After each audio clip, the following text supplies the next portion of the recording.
Hello, नमस्कार. कसे आहात सगळे? स्वागत आहे तुमचं आपल्या या छोट्याशा ब्लॉगमध्ये आणि आपल्या यूट्यूब चॅनलमध्ये सुद्धा. तर सकाळी-सकाळी आज हे गेलेत नाश्ता करून ऑफिसला आणि त्याच्यानंतर मग किचनमध्ये जाण्याच्या आधी म्हटलं अंघोळ करून कपडे वगैरे वॉश करून घेतले. कारण एकदाचं मग किचनमध्ये जर गेलं तर दिवस आणि वेळ कसा जातो तर कळतसुद्धा नाही. कारण आता सध्या दिवाळीचा फराळ बनवायचं काम सुरू आहे. तर आधी कपडे वगैरे वॉश केले आणि मी आज गच्चीत वाळत टाकायला घेऊन गेले होते. तसं तर मी बऱ्याच वेळा गच्चीत टाकते कपडे आणि आता तर म्हणजे मी नाहीतर जेव्हा गच्चीवर नाही नेत तेव्हा मग ग्रिलवरती सुकवते कपडे. छान ऊन येतं आता हिवाळ्याचं तिथे. पण आता सध्या ना दिवाळी आहे तर लायटिंग्स आणि आकाशकंदील वगैरे लागलं आहे गॅलरीमध्ये. तर त्याच्यामुळे तिथे कपडे सुकवायला चान्स नाही आहे आणि थोडंसं मध्ये दोरी बांधून जर कपडे सुकवले तर ते पटकन सुकत नाहीत आणि मग ते दिवसभर तसेच राहतात तिथे. त्याच्यामुळे मग मी गच्चीवर घेऊन आली कपडे. छान अशा उन्हामध्ये सुकून जातात आणि खाली आल्यानंतर पहिले तर स्वयंपाक करून घेते. कारण फराळ बनवायला लागला का मग मुलींचं सुरू होतं, भूक लागली वगैरे, मग मध्येच ते थांबवावं लागतं. त्याच्यापेक्षा आधी स्वयंपाक करून घेते. तर स्वयंपाकात साधीशी भेंडी बनवते आज, मुलींची आवडतीची. आणि खूप साधी बनवते म्हणजे लसूण आणि मिरची फक्त फोडणीला टाकली आहे आणि भेंडी टाकली त्याच्यामध्ये. आणि मी तव्यावरच भेंडी बनवते. मला तव्यावरचीच भेंडी आवडते. खूप छान होते, अजिबात चिकट पण होत नाही. पोळ्यांची जोपर्यंत मी आता भेंडी झाकण ठेवून शिजू देते तोपर्यंत मी साईड बाय साईड कणिक पण मळून घेतली आणि थोडीफार जी भांडी असतात ती मी साईड बाय साईड धुवून घेत असते म्हणजे जास्त भांडी पण जमा नाही होत. आणि आता भेंडीवरचं झाकण उचलून त्याच्यावरती फक्त मीठ टाकून दिलं आहे आणि थोडीशी पसरट अशी करून भेंडी ठेवली आहे आणि अशीच 5-10 मिनिटांनी आपली भेंडी छान तयार होऊन जाते, साधी सिंपल अशी. तर आज मग मी जेवण केल्याच्यानंतर ना आज चकल्या बनवते आहे. तर इन्स्टंट चकली बनवते आहे मी, भाजणीची चकली नाही बनवत आहे. कारण भाजणीसाठी परत खूप वेळ गेला असता आणि थोडंसं तब्येतच्या इश्यूमुळे मी थोडे शॉर्टकटच करते आहे. तर त्याच्यामुळे मी हे डाळ्या घेतल्या, आपल्या फुटाण्यांची डाळ असते ना त्या डाळ्या घेतल्या आहे. तर अर्धा किलो आणलेल्या मी त्या आणि थोड्याशा गरम करून घेतल्या फक्त कढईमध्ये आणि मिक्सरला दळून घेते आहे. तर त्याच्यासाठी मी चकलीचा मसाला आणलेला. तर मसाला जर नाही नाही आणायचा असला तर घरच्या घरी पण आपण मसाले टाकू शकतो. पण मी आणला होता मसाला. पण मी नंतर त्याच्यावरती वाचलं की अर्धा किलोसाठीच आहे. आणि ही बघा मनस्वीची ड्रॉइंग दिवाळीची छान म्हणत होती, मम्मी माझी ड्रॉइंग बघ किती छान आली, म्हणून तुम्हाला दाखवली. तर अर्धा किलोसाठीच होता तो चकलीचा मसाला आणि मी अर्धा किलो तांदळाचं पीठ आणि अर्धा किलो डाळ्या घेतल्या. तर म्हणजे 1 किलो झालं हे पूर्ण. तर मी तो मसाल्याचं एक पॅकेट टाकलं पूर्ण आणि वरून बाकीचे मसाले पण टाकले. तर हे दोघं पीठ आता मी छान असे चाळणीने चाळून घेतले परातीमध्ये, आपल्याला जिथे असं भिजवायचं आहे त्याच्यामध्ये परातीमध्ये. आणि हा मसाला काढून घेतला आहे, रामबंधूचा मसाला आणलेला चकलीचा.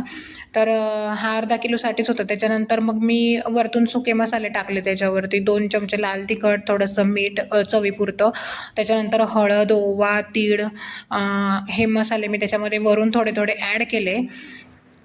आणि मीठ चवीप्रमाणे टाकायचं असतं कारण त्या मसाल्यामध्ये मीठ नसतं, म्हणून मग मी वरून जसं लागेल तसं चवीप्रमाणे मीठ घेतलं आहे आणि छान असं एकजीव करून घेतलं मिश्रण. आणि अर्धी वाटी मी याच्यासाठी तेल गरम करून घेतलं होतं, अगदी कडकडीत तेल गरम करून मग त्याचं मोहन दिलं आहे. तर हे गरम होतं म्हणून मी थोडंसं आधी चमच्याने मिक्स करून घेतलं. त्याच्यानंतर हाताने आपल्या दोघं हातांनी छान असं मस्त एकजीव करायचं आहे ते पीठ आणि पूर्ण पिठाला मसाला आणि तेल अगदी लागलं पाहिजे. जर आपल्याला कुरकुरीत पदार्थ पाहिजे असेल तर असं गरम तेलाचं मोहन दिलं तर छान असं कुरकुरीत होतात. म्हणून मग मी मस्त गरम तेलाचं मोहन दिलं आहे आणि छान असं एकजीव पीठ करून घेतलं आहे. तर बघा तुम्ही, रंग पण किती सुंदर आला आहे आणि खमंग असा सुगंध पण येत होता. तर चकल्या बनवायला घ्यायच्या आधी विचार केला की पूर्ण जर भिजवलं आणि एखादा जिन्नस जर कमी वाटला तर मग पूर्ण परत मिक्स नाही होणार तो व्यवस्थित, म्हणून मग मी थोडासा गोळा घेतला फक्त आणि थोडासा गोळ्याच्या आता मी चकल्या बनवून बघणार आहे आणि त्या कशा होतात त्याच्यावरती डिपेंड मग पुढचं बनवणार आहे.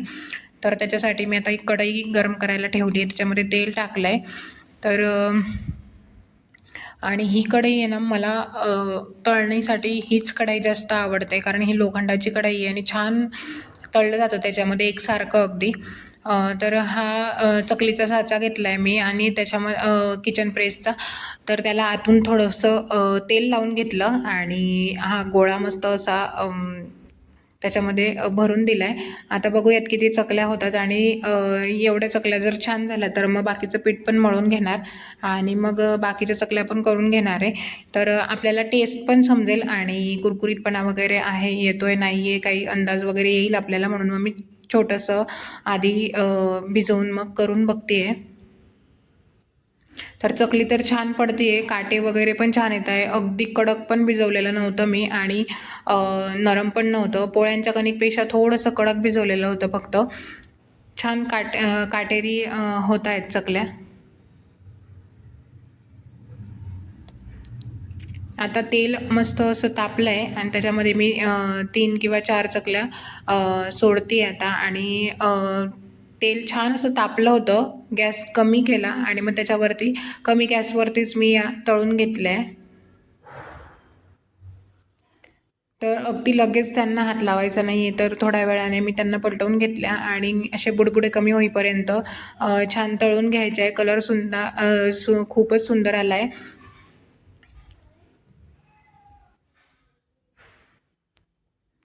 तर राहिलेल्या 2-3 चकल्या पण मी आता तळून घेणार आहे आणि त्याच्यानंतर गॅस बंद करणार आहे. मग चकली थंड झाल्यानंतर आपण बघूया. तर चकली छान अशी कुरकुरीत झाली होती आणि मधून पोकळसुद्धा झालेली होती मस्त. आणि खाऊन बघितली तर टेस्टला पण छान झालेली होती. फक्त मला थोडंसं मीठ कमी वाटत होतं, तर मी त्या पिठामध्ये थोडंसं मीठ मिक्स केलं आणि पूर्ण पीठ कोमट पाण्यामध्ये भिजवून घेतलं.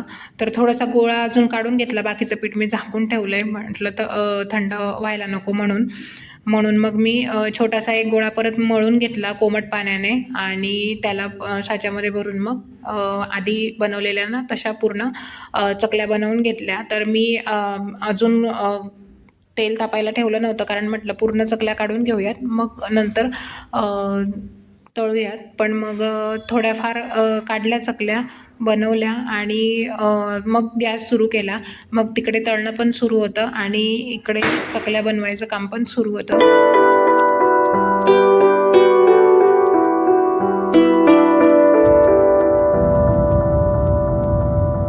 तर आधी पूर्ण तेल तापू द्यायचं आणि त्याच्यानंतर मग गॅस कमी करून त्या कमी गॅसवर तळायचे. तर छान होतात, कुरकुरीत अगदी मस्त झाल्यात चकल्या. आणि तुम्हाला काल का परवा पण मी एक रुटीन ब्लॉग दिला होता, तर त्याच्यामध्ये सुद्धा थोडंसं असा बॅकग्राऊंडला फटाक्यांचा वगैरे आवाज येतो. तर आता ते दिवसभर सुरूच असतं इकडे, कोणी म्हणजे व्हॉइस ओव्हर करायला बसलाय का मग फटाक्यांचा आवाज वगैरे येतच असतो. आणि ना जेवढ्या पिठाला मोहन दिलेलं होतं तेवढ्या पिठाच्या चकल्या मी नाही बनवल्या आहेत. मी अर्धंच पीठ भिजवलेलं, अर्धं पीठ मी बाजूला ठेवलेलं आणि ऑलरेडी अर्ध्या पिठासाठीच मला 3 ते 4 तास लागलेले तिथं उभं राहून. म्हणून मग मी अर्धं पीठ फ्रीजमध्ये ठेवणं पसंत केलं, कारण म्हटलं त्याच्यानंतर बनवूयात, कारण एवढा वेळ उभं राहणं मला पॉसिबल नव्हतं. कारण ऑलरेडी कालच्या दिवशी पण 3 पदार्थ बनवले, बेसनाचे लाडू वगैरे, बर्फी वगैरे आणि नारळ आणि रवाचे लाडू. तर मग खूप पाय दुखत होते माझे. तर आज पण तसंच झालं. तर चकल्या बनवून रेडी आहेत, अगदी छान कुरकुरीत झाल्या होत्या. आणि आधी बनवलेल्या चकल्या ज्या होत्या त्या मुलींनी फस्त केल्या होत्या, कारण मुलींना प्रचंड आवडतात चकल्या. तर अशा प्रकारे मी चकल्या झाल्याच्या नंतर लगोलगच माझं किचन प्लॅटफॉर्म पण क्लीन करून घेतलं आहे. कारण थोडंसं जरी बसलं ना तरी किचनमध्ये यायला किंवा हे किचन क्लीन करायला यायची अजिबात इच्छा होत नाही. थोड्या वेळाने स्वयंपाकच करायचा होता, पण तरी पण मी तो किचन ओटा घाण दिसेल तर मग स्वयंपाक करायची पण इच्छा होत नाही, म्हणून मग मी आधी किचन ओटा छान असा क्लीन करून घेतला. जेवढी होती नव्हती तेवढी भांडी पण धुवून घेतली. अशा प्रकारे माझा दिवाळीचा सगळा फराळ बनवून अगदी रेडी आहे. तर तुम्हाला माझे व्हिडिओ आवडत असतील तर एक लाईक नक्की करा आणि अजून व्हिडिओ बघण्यासाठी चॅनलला सबस्क्राईब करून ठेवा. चला तर मग भेटूया अशाच एका रुटीन ब्लॉगमध्ये. तोपर्यंत सगळ्यांनी काळजी घ्या. बाय.